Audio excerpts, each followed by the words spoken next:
Hi everybody, we are Pure Mountain Fog. We are here with Dave Gilles. Today's day, we're gonna be recording.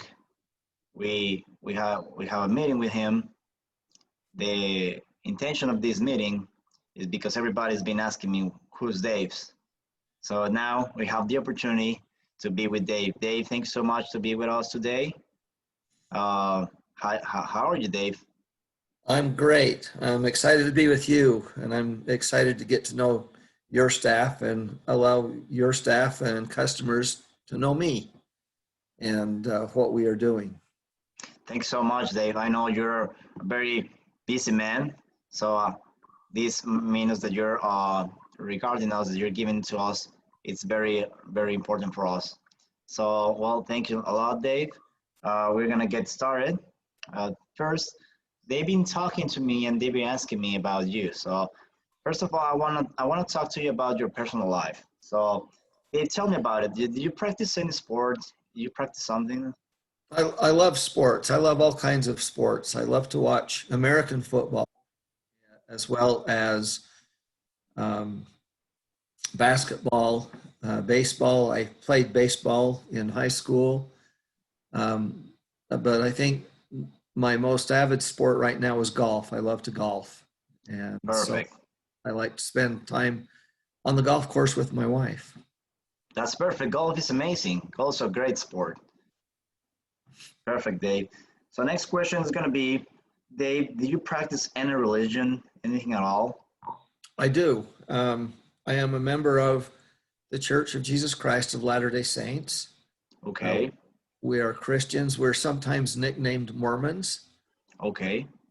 but I am very religious. I believe in God. I believe that He loves all of His children, regardless of religion. But I feel it is important that we do good in the world and that we help each other out. That's great, Dave. I mean, I do believe in God too, so I know what you mean with when you need to have faith on God and God's gonna develop you and God's gonna help you. But really believe in something is very important for every single person. So thank you, Dave, for that question. We're gonna uh, talk to the next one. So Dave, what do you do on your free time? I like to spend my free time with my family. Uh, we like to golf um, and just spend time together. We play games or do whatever. And obviously, we like to cook and eat. So that's what we. Perfect. Perfect, Dave. So, well, I'm gonna talk a little bit about your professional life. You allow me to. So, Sure. you've been for more than 35 years studying microbiology, really? I'm correct with this? Yes, I graduated from Brigham Young University with a degree in medical technology and microbiology with an emphasis in chemistry. Okay. After I graduated, I worked many years in a hospital laboratory as a microbiologist and as a medical technologist. Okay, Dave. And can you tell us something about what is microbiology? Because some people don't know about microbiology, that it's a little small world that we don't know about it, but really are really thinking about to know this world. Can you tell us about it?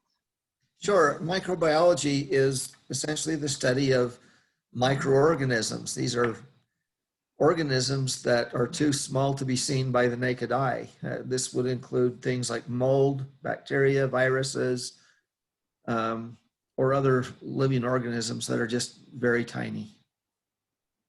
Practically, the ones that the microbiology is the world that we cannot see with our own eyes. We need Yes. more to study. Okay, perfect. Okay, so tell me, Dave, about what brings you to this world, because something needs to be interest for you. Um, my father was a biology teacher in the high school, and I learned to love biology. I debated going to school to become a doctor, but when I found out about laboratory science and microbiology, There was something that just intrigued me. And so I studied laboratory science, and that's what got me into the world of microbiology. I've always been fascinated with pathology and tracking organisms and how they migrate and how they infect and how they're helpful or harmful, and how we deal with those in the world. Okay, so you talk a little bit about microbes, about bacteria, about virus, about mold, all that type of microbiology. So people been thinking, be telling me like, which are the difference between a virus or mold and a bacteria, bacteria and a virus. So which will say that this is the specific things that makes this difference between Okay, them? let's start with bacteria. Bacteria are one cell organisms. They are very small. They are what we call prokaryotic, meaning their cell is different than a human cell. All of the bacteria in the world creates or exists in the largest amount of biomass on the planet. So if you took all of the bacteria together, that is more than all of the plants, the Wow. animals, any other living thing. And the interesting thing is many of them are very helpful organisms. We use them in all kinds of things to do things. On the other hand, some of these bacteria are very pathogenic and virulent and dangerous. And so we need to know how to control and treat those. But bacteria is a very good thing. For example, yogurt. Okay. You cannot make yogurt without Without bacteria. bacteria. Without bacteria. And so those are good things. Mold, on the second hand, is a eukaryotic organism, meaning that it has more of a defined cell, much like the human cell, with a nucleus and identifiable cell structures like mitochondria or whatever. Mold can be a single cellular organism when it takes the form of a yeast, or it's Okay. multicellular when it grows hyphae and spores, and that's how it grows. Again, these are very huge in nature. Without mold, we would not be able to break down forests or trees. Um, so these organisms are very helpful. Penicillin, there are a lot of medicines that are made from molds. But molds also can be damaging in two ways. Some molds are toxic. They create toxins or enzymes that are dangerous to the human or animals. And sometimes they're not toxic, but we have allergic reactions to them, and they can also be very serious. And the final organism I will talk about are viruses. And viruses are debated as to whether they're really living or not living, because they cannot reproduce on their own. They need a host. And the way a virus works is it attaches to a host cell, it injects its nuclear material into the cell, and it uses the host to reproduce itself to build more viruses. And essentially, it will fill a cell full of its viruses, and then the cell gets so overstuffed it explodes. And the viruses are of all types. There are viruses that infect plants. There are viruses that infect bacteria. But the varieties that infect humans are less severe, from a simple cold to more severe, like Ebola. And the coronavirus is one of those tricky viruses that can be very dangerous to some people, but is asymptomatic in others and doesn't even cause a problem. And so viruses are very interesting to try and study and figure out. Okay. Yeah, that's what That's very one thing that's very interesting is that most people, kind of almost people, think that bacterium and mold are bad for health, but there's some bacteria that are not that bad for the health. It's needed. Some bacteria are needed. So what you said about the yogurt is a real thing. We Yes, and have in fact, you have more bacterial cells in your intestinal tract than you have in all of your body.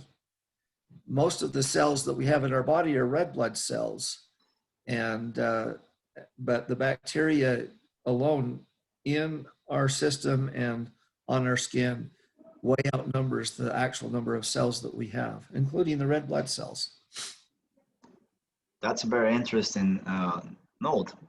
Okay, Dave. And you talk about virus. So right now, the world, we're on a situation with this virus that is highly contagious. It's people is almost young people. They're nonsense. They have some resist to this virus, but it's very contagious. I'm talking about COVID. What everybody's talking right now is about COVID. So I'm talking about COVID. So what about COVID, Dave? What's the most concern, or what have you talked about with your on the company with the microbiologist persons about COVID? What those concerns about COVID? Well, the concern about COVID is the way it spreads. The main spread is person to person by droplets from a cough or a sneeze, where it lands in your eye or on your skin, and then you touch a mucous membrane, because it's very contagious. The other really big concern is some people get COVID and they don't show any symptoms at all. And so they are out and they are very contagious, even though they're not sick. And they spread the virus to many people that don't even know they're around somebody that's sick. And that puts you at risk, because if you know somebody is coughing or sneezing, you keep your distance and you're more aware of what you touch. But if you're Sure. just talking to somebody that has the virus and you don't know they have a virus, and they put the virus forth just by speaking, That's and true. let's hit into your eye or whatever, then you've contracted this virus and you don't even know where it came from. That's so true. Fortunately, a lot of people are asymptomatic, and the most of us are not hospitalized. Most of us show some symptoms, but they're not as severe as they could be. But sometimes it is like having a really bad flu. And one of the other concerns that we're seeing is people that have had this virus are developing weird skin conditions or other secondary medical issues that you would not associate with the virus, but they are real. And we don't even know what the final outcome is going to be of all of the things that can happen to somebody that had the virus and was cured, but now they're going to have secondary or tertiary medical and health issues because of that. That's true, Dave. That brings us back to what you have said about the virus. Let's talk about this COVID. It can be not live, but can still be on a surface for very long times. And that, Yes. even if you're sick and you are on your house, you stay in your house, and you say, I'm not gonna be out for 15 days or so, you can be very contagious because the surface that you're touching, this virus is gonna stay on the surface. Probably if it's a metal or if it's a paper, it's gonna be for 5 days. So it's highly contagious. That's the problem with this, right? They, That's right. It will stay on surfaces for an extended period of time, depending on the surface. We're still doing studies to find out, for example, if a cook contaminates food. How long will that virus stay viable in food that somebody may ingest? And how contagious is that? But you never know what somebody else has touched or coughed on. And so Yes. when that happens, it's very important to make sure that our surfaces remain clean, and virus free. One of the things that makes this virus so contagious is, um, there is a level that microbiologists talk about of how many viruses or how many bacteria do you need to come in contact to become infected. Perfect. Excuse me. Pleasure. And with the coronavirus, it takes a lot fewer numbers of the viruses to infect somebody than it does with a lot of the other viruses or diseases that we run into. Um, and so Yes. it doesn't take a lot to get infected. I mean, you obviously could be infected with just one of the viruses. Usually your immune system will fight that off, but it much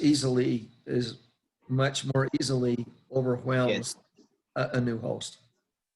Excuse me. Okay. Yeah. So that's a problem, Dave. That's a huge problem for the world. The Human World Organization having said that we need to get to know more about this virus because it's a new virus. But what we have found is this, and what you have found with your stories and all your profile background is this, and it's very important to know this. So, and that's what I'm thinking. And that's what I was telling to everybody. I think, Dave, that the solution that you have, the solution that we make, is the solution that works the best. Why? Because we work for periods, long periods of time. So let's say that I have this virus and I don't know about this virus, and I'm with my house, with my family, and all that you said, with all the person that I love. I don't have symptoms, so I can do a very good cleaning. But what about if I get I contagious person from just talking to them, or just because I touch one needle or one bottle, and the other person touch it, it's very contagious. Let's say it's Yes. not that little lethal, but it's very highly contagious.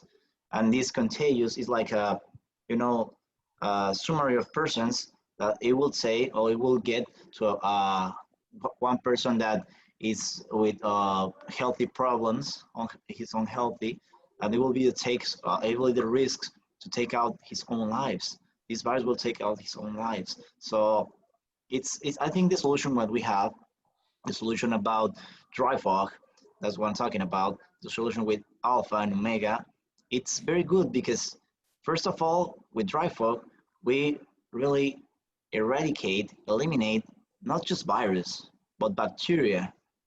Bacteria that are good and bacteria that are not that good.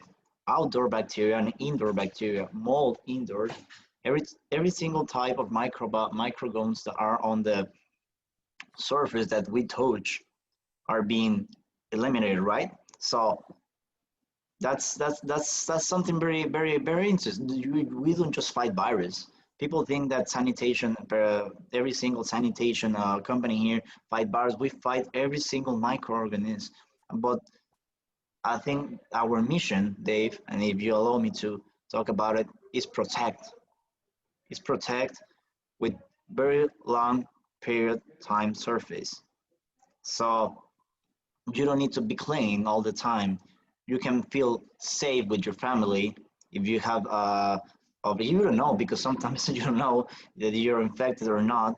You can be with your family because we protect all kind of surface about the dry fog. Dave, can you tell us a little bit about the dry fog? Sure. The dry fog that is a product that we call alpha, and it is a product that has been used for years in the medical industry. It's used in clean rooms and biopharmaceuticals. Um, it has been FDA approved for use in medical equipment. Um, They actually use this in a liquid form in dialysis equipment between patients to sterilize, because it is, one, safe, and two, very, very effective. And the reason we use a dry fog is we take this, it's a peracetic acid, hydrogen peroxide combination, and it has to be in the exact right proportions to each other. But we put it into an area as a dry fog, and the dry fog is very penetrating. It is, the particles are so small, they're between 5 and 10 microns in size, and those particles are energized by being put into the environment with compressed air, and so they move around the room very quickly, and instead of hitting a wall and splatting like water does or sticking to the wall, they bounce off. And as they continue to move and bounce, they also put off gas particles of these chemicals. And as they come in contact with microorganisms or proteins, it oxidizes them and just destroys it. So there's not a chance that an organism can become resistant, because you are physically destroying the organism. We're not relying on a bacterial's function like an antibiotic does, but we are just destroying the cell membranes, the nucleus, all of the protein type material. And so that's how the alpha works. That's how the alpha works. Perfect. And it's non-toxic. It's very it's not harmful. It works good with the environment, right? So there's no dangers after we do the service, or after we apply dry fog, for the people to be on the room or people to be there. It just works and attacks the microorganisms on the room with not That's a right. single. It quickly breaks down into water and acetic acid or vinegar, and it may leave a little bit of a residual smell, which will clear away in a day or less. The fog is very, very toxic to microorganisms. I often walk through the fog without a mask. It's very miserable to do that. It will make you cough. It will make you sneeze. It will make your eyes water and run. I don't recommend doing it a lot.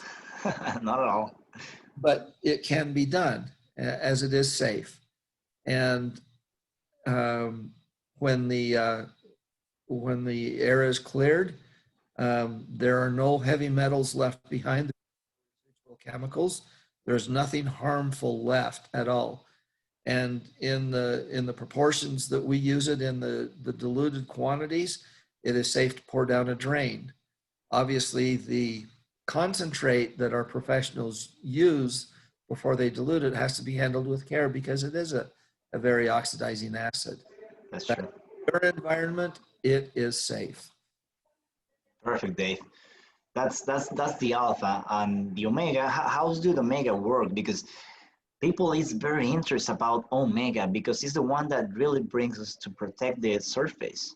So that's what really is very interesting about the service that we make. Now, the omega it's an incredible molecule. It has a silane base on it, which forms a covalent bond with just about any surface. It can be a hard surface, it can be a soft surface, it can be clothing, it can be draperies, couches, carpets, whatever.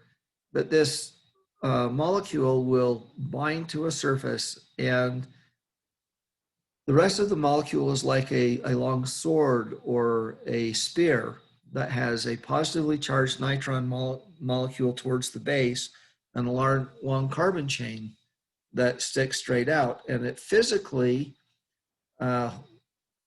breaks up or lyses bacteria, molds, viruses as these organisms land on the end of this.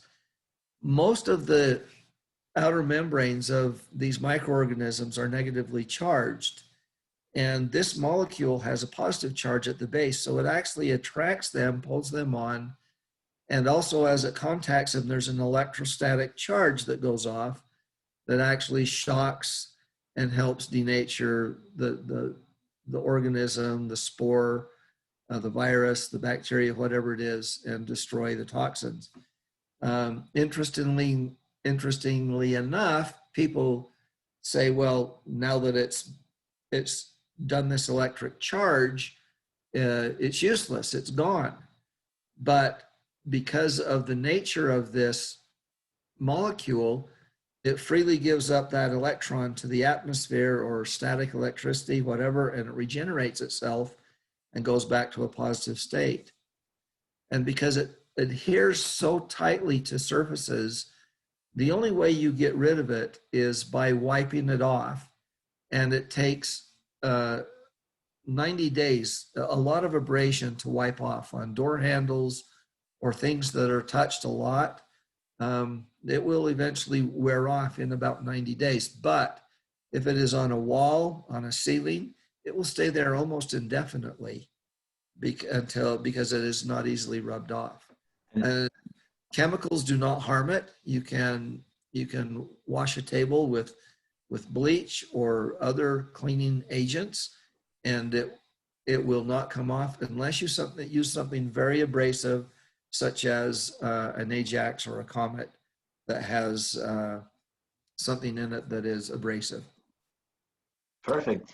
That's and let me state, when we put this down, if you imagine the head of a pen has 1 million of these molecules on it. So that's how effective it is. that's what I was about to talk about. It can fit just 1 million of these particulars on that pin of a point. So it's amazing because dry fog works that way. Dry fog, as you said, you are not going to be worried about a virus on the ceiling, but what about a bacteria or what about mold? Mold grows everywhere. So with our service, you can fight viruses, you can fight mold, you can fight bacteria, and you can protect and be protected for 90 days guarantee. We say, as you said, 90 days because it works for more, but minimum 90 days because it will be on surface where highly touchable, will be on surface non-porous, it'll be a type of surface. But what about the surface that we never touch, like ceilings? It goes for more than 90 days. Yes, we have done offices that have had severe mold problems due to the dampness of a ceiling or walls because of the construction. And going on 3 years, they have not had mold returned because it's a surface that is not constantly wiped. And it just stays and works and works and works. Perfect, Dave. Well, all I think that's all, Dave. I'm really thankful with you. Thank you for your time. Thank you for telling us about your personal life, all your professional life, and the solutions that we have on the company of Fairmont and Fox. So thank you for your time, Dave. We are almost out of time. So thank you a lot, and I hope to see you very soon, Dave. Yes, thank you for having me.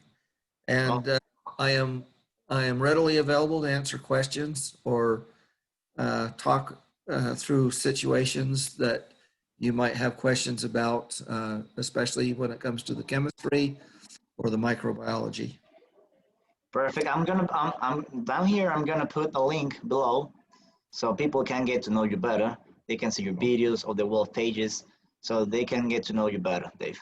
So thanks so much for your time, and I hope you're fine, and I hope you're getting fine, Dave. Thank you. Take care. Thank you, Dave.